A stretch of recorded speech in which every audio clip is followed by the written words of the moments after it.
Welcome back to another Project Rebirth review. Today we're going to take a look at another Spin Master figure. This is going to be a fun one to review, Gorilla Grodd. Taking a look at the front of the box, it says DC Supervillains, and on the left-hand side, Heroes Unite. Here is the left side of the box, the right side, and here's a quick look at the back of the box. It says, which mission will you get? There's 4 different locations, with the Hall of Justice, of course, on the left-hand side. Alright, let's get this box opened up and check out the accessories. As always, pull down the tab. Check out box number 1. And by the way, as always, here's your collector print.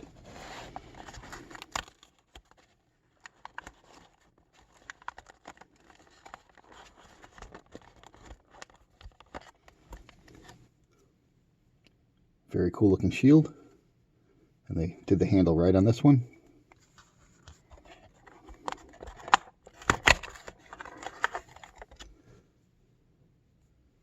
Looks like a short spear type weapon.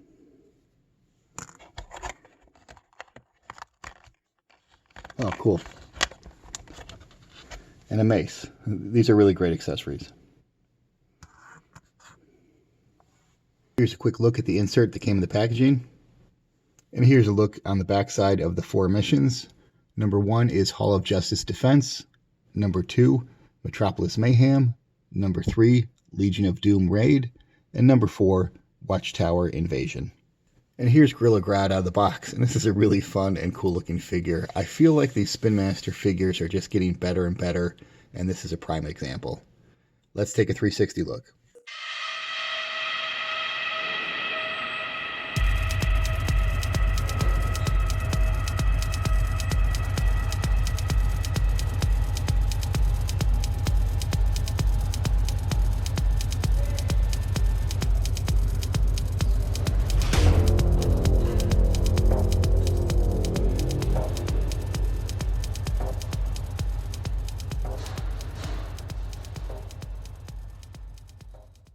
I've noticed an initial problem that has arisen with the figure, which is he's got really cool accessories, but has an extremely hard time holding them.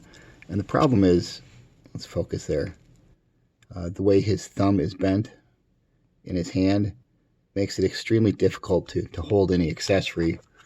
I'll try to give an example without bumping the side of the light box, but he just doesn't want to grasp or hold on to anything where you feel like you're going to break. You can see that accessory is bending there, and it's still not going into the hand properly. And, you know, which is quite frustrating. I did get him to hold on to the spear in one hand, and then when I tried to put the shield in the other, the spear popped out. So I think that those hands are going to have to get hit with a hairdryer, and I will let you know how that turns out. All right, let's check out articulation. Figure's head, when turning, would be to his right, gets stopped here by the cape, but turning over to his left can extend much further, almost all the way around 360, and it does not have that same limitation. Arms can extend to approximately 90 degrees, but limited by the shoulder here, and then bend to less than 90 degrees. There's no movement at the waist. Figure can do the splits to about there. There is an upper thigh cut where the legs can rotate, and that is the extent of movement in the legs. And as always, I would conclude not bad for a figure this size. And I would note proportionally, a lot of times I don't like these short legs on these Spin Master figures, especially with the villains, but in this case with the gorilla, it actually looks proportional and quite nice. And for size comparison, here's Gorilla Grodd next to a Spin Master Batman figure. Here's my final thoughts with regard to Spin Master's Gorilla Grodd. As I started the video by saying, I feel that these Spin Master figures are getting better and better, and Grodd is a prime, or should I say primate, example. Spin Master, more than any other toy line that I can recall, has given us a wide range of DC villain action figures. It's one of the main reasons I enjoy collecting this line.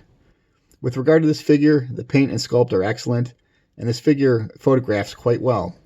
The only downside for me was the poor opposable thumbs on this ape that made grasping weapons nearly impossible without the aid of a hairdryer.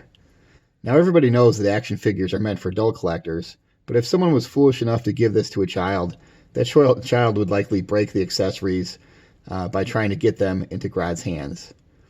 I also wish that the accessories were painted more realistically with colors like gunmetal silver as opposed to this pinkish red.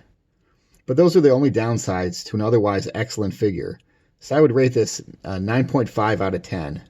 Bottom line, should you buy Spin Master's Gorilla Grodd? Absolutely, hell yes. Thanks for watching, and I'll see you in the next Project Rebirth review.